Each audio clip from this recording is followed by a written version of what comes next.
अस्सलाम वालेकुम जी, कैसे हैं आप सब? मैं ठीक, शुक्र अल्हम्दुलिल्लाह। दुआ करती हूँ आप भी माशाल्लाह ठीक-ठाक रहें, खुश रहें। आ जाइए वापस किचन विच। तो मैं ये बर्तन हाथ के साथ धोती हूँ क्योंकि ना मशीन बहुत फुल हो जाती है, तो फिर मेरा दिल नहीं करता कि मैं इन्होंने इंज रखा। तो इन्हें हुण मैं थां थां रखनी आ तकरीबन देगचें दुगचें दे। चलो मैं संभाल लवां, फिर मैं तुहानूं विखानी क्योंकि काफ़ी काम करना। ऑयल भी कल उत्थे पिया वे।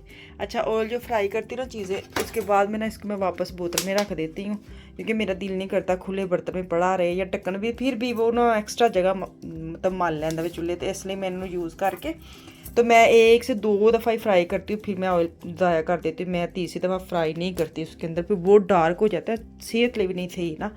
अगे बड़ा महंगा तेल दिल तो नहीं करता सुट लेकिन की करिए। वाशरूम में आई तो मैं ये लगाने लगी थी एलोवेरा जेल फेस पे। इनू थोड़ा जिहा ना मोटी लेयर च लाना वे, मतलब मोटा मोटा लाना वे फेस ते ला के ना। जैं जी तुसीं फेस ते लाना वे 2 सैकेंड बाद तुसीं फिर फटकरी अगर ते तुहाडे कोल है वे ठीक, नहीं तो तुसीं इत्थों ना आराम नाल पाकिस्तान दुकान या इंडियन दुकान कोई भी आप वहाँ पे जाके ना तो कहना फटकरी लेनी, फटकरी टेली वाली तो आपने क्या करना है, एलोवेरा जेल पहले लगा लेनी है, फिर उसके बाद इसके ऊपर अच्छी तरह इसके साथ ना मुंह पे मलना है, मसाज करना है। ये ना ताड़ी स्किन हो जाएगी टाइट तो शाइन करेगी। तो ये बहुत फायदा ए फटकरी का तुहानूं पता कितना फायदा वे।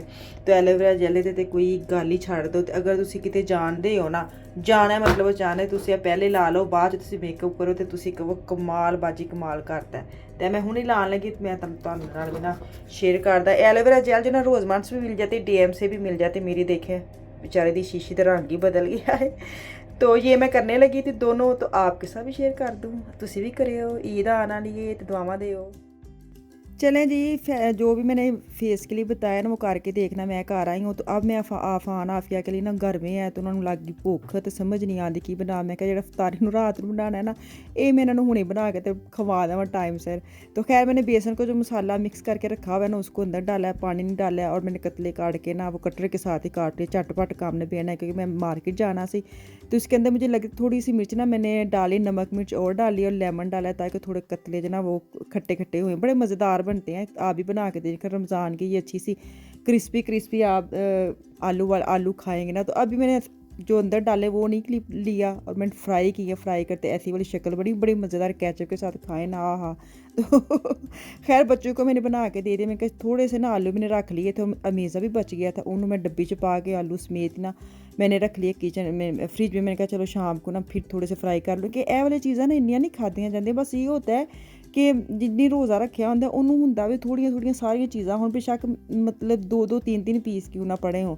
एक तो वैसे मैं हिसाब लाया साढ़े ना साढ़े जेह्ड़े असी देसी लोग ना साढ़े ते रोज़े ना समोसे पकौड़ियां दे नाल ही खोलदे ने, ते सानूं एह् ना नज़र आंदा, सानूं लगदा साढ़ा रोज़ा ही नहीं है, असी पता नहीं किड्डे सादे जे लोग हैं कि असी पकौड़े नाल खुश हो जन्ने। खैर मैं वूलवर्थ में आई, यहाँ पे ना ये शर्ट्स वगैरह लगी 5-5 यूरो की, स्लीपिंग जैसे शर्ट्स होती ना लंबी, मुझे बड़ी अच्छी लगी थी। लेकिन थोड़ा जिहदे विच मसला है इसके बाजू बड़े छोटे सन, मतलब इन्ने के छोटे सन कि मैंने मिसाल के लिए लेनी थी, तो आपको पता है बच्ची बाजू ऊपर नीचे करे तो वो ना सही नहीं था। वैसे इनकी लेंथ बड़ी मज़ेदार थी, मैं अपने लिए भी लेना चाह रही थी। मिसाल के लिए मैं कह रहे 5 यूरो की बहुत 8 की काट के लगाई थी, पर इसी वजह से मैं ना छोड़ आई हूँ। तो यहाँ पे सेक्शन में आई हूँ, ग्रिल की चीज़ें आई हैं, बारबेक्यू जैसे आगे गर्मी आ रही है तो ऐसी चीज़ें इन्होंने लगानी शुरू कर दी हैं जिन्होंने वेख के मज़ा आ जाता वे ना, ए तसल्ली हो जाती गर्मी आ गई ਉਂਝ तो होने की तसल्ली के नहीं होनी क्योंकि आज भी बड़ी बारिश हो रही है। जैसे मैं वॉइस ओवर कर रही हूँ, मेरा नज़र गार्डन की तरफ जा रहा है, ऐसे गार्डन करना है साफ़। तो साढ़ा ना रोज़ एक तो रोज़े हैं, उससे काम होता नहीं है। तो दिल भी कर रहा था कि ईद से पहले पहले इस एरिया को ज़रा साफ़ सुफ कर लें। चलो बंदा ग्रिल वगैरह ही कर लेता अगर मौसम ने इजाज़त दी साढ़े मौसम ने, तो पता नहीं क्या बनना है। ईद के भी दिन लगता चिप चिप ही लंघनी। तो ये मैं देख रही थी ये वाली गेम ना असी बड़ी खेली सी, विच पानी विच ना छोटे छोटे बडावे होंदे सन, सच्ची अंगूठे दब दब के इन्ने दर्द होने लग पे। सन क्या होंदा सी कि असीं इन्हां नूं विच बास्केट लगी उसके अंदर डालने होते थे। तो इसी चक्कर में ना असीं किड्डे मासूम जे लोग सन, सच्ची तुसीं अंदाज़ा लाओ। ਅਸੀਂ ਆਪਣੀ ਗੱਲ ਕਰ ਰਹੇ ਹਾਂ, ਅਸੀਂ ਬੜੇ ਮਾਸੂਮ ਕਿ ਸੀ ਇਹ ਛੋਟੀਆਂ ਛੋਟੀਆਂ ਗੇਮਾਂ 'ਤੇ ਵੀ ਖੁਸ਼ ਹੋ ਜਾਈਦਾ ਸੀ। ਹਾਏ ਕੀ ਮਜ਼ਾ ਸੀ ਸੱਚੀ ਜ਼ਿੰਦਗੀ ਦਾ। ਇਹ ਵਾਲੇ ਇੰਨੇ ਮਹਿੰਗੇ ਮਹਿੰਗੇ ਖਿਡੌਣੇ ਖੜੋ ਘਰ, ਫਿਰ ਵੀ ਉਹਨਾਂ ਦੇ ਮੂੰਹ ਸਿੱਧੇ ਨਹੀਂ ਹੁੰਦੇ ਕਿ ਇਹ ਤੇ ਨਹੀਂ ਸੀ ਲੈਣਾ ਤੇ ਉਹ ਤੇ नहीं सी ਲੈਣਾ। ਸਾਡੇ ਤੇ ਗਲੀ ਬਾਜ਼ਾਰ ਵਿੱਚ ਨੇ ਮਿੱਟੀ ਕੇ ਬਰਤਨ ਆते थे, हम तो उसी में बड़े हैप्पी होते थे। ਅਸੀਂ ਉਹਦੇ ਵਿੱਚ ਹੀ ਲੈ ਲੈਣਾ, हांडी ले लेनी, उसका ढकना लेना, चूल्हा लेना, खाली पकाई दे। इतनी गर्मी होती थी, मुझे बड़ा याद है। हमारे ना दरवाजे के आगे दरख्त होते थे बड़े बड़े, टाली जिसको कहते टाली नुमा होते थे। तो वहाँ पे हमने ना सहेलियों ने मिल के ना तो वहाँ पे किचन का खाना पकाना होता था। ਤੁਸੀਂ ਮੈਨੂੰ ਬਸ ਇਹ ਦੱਸੋ, ਤੁਸੀਂ ਕਿਸੇ दिन गुड्डी गुड्डे की शादी की थी? ਅਸੀਂ बाकायदा शादी की थी, मेरी दोस्त की गुड़िया थी और उसकी दोस्त की गुड्डा था। हाँ ऐसे था, हाँ ऐसे था। वो बारात लेके उन्होंने आना था। हाय सच्ची पूछो पूरे बाजार में इंज से सच्ची मुच्ची किसी कुड़ी किसी लड़के और लड़के की शादी हम कर रहे हैं। सच्ची हमने खाना बनाया प्रॉपर, वो जिसके घर में शादी थी उसकी अम्मी ने खाना बना के दिया और वो बारात आई, वो लेके गए। हमने मजाक उनके साथ किया था, मुझे हजे भी याद है और मियाँ को बताती बड़े हंसते हैं। असी ने टुट्टी चारपाई रखी, ऊपर ऐसे चादर बिछाई कि जैसे चारपाई मतलब चारपाई के उत्ते चादर बिछाई कि बारात वाले बैठेंगे ना तो फिर भी गिरेंगे। तो सच्ची मुच्ची वो बैठे हैं और वो ना गिर गए हैं। तो अगले दिन हम वलीमे पे गए हैं तो उन्होंने एक कुर्सी रखी थी, जो दूल्हे जो गुड्डी की अम्मी थी ना वो बिठाया उसको और वो गिर गई। सेम टू सेम किया, साड़ी नकल। असी बड़ा हमने उनको छेड़ा, साड़ी नकल साड़ी नकल। चले जी मैं शॉपिंग वगैरह भी कर ली, घर आई तो अज मेरे मियाँ तो मेरा बेटा खाना बना रहे थे। मेरी अज फुल छुट्टी सी, फुल मौजा थे, मैं कोई काम नहीं किया। जिन्ना खलारा मैं तेन वहां दे ये मैं बस करना तो तुम अंदाजा लो सारे दिन की काम ये बहुता काम है सफाई करना। मैं कि एड्डी भी मैं शौकीन ना बना के मैं सफाई भी नहीं कर सकती। मैंने कहा चलो कोई नहीं तुम काम करो, मैं आराम नाल जाके बहनी है, मैं सफाई कर लाँगी। अच्छा मैं तो फिलहाल सिर्फ खलारा बहानी फिर मैं टेबल ते बहावांगी। हाँ मैं सिर्फ ਤੁਹਾਡਾ खलारा बहाना चाहनी है। मेरे किचन अज 2 शेफ ने ते सिर्फ पकांदे ने, बाकी सारा मैनू चुकना पैना है।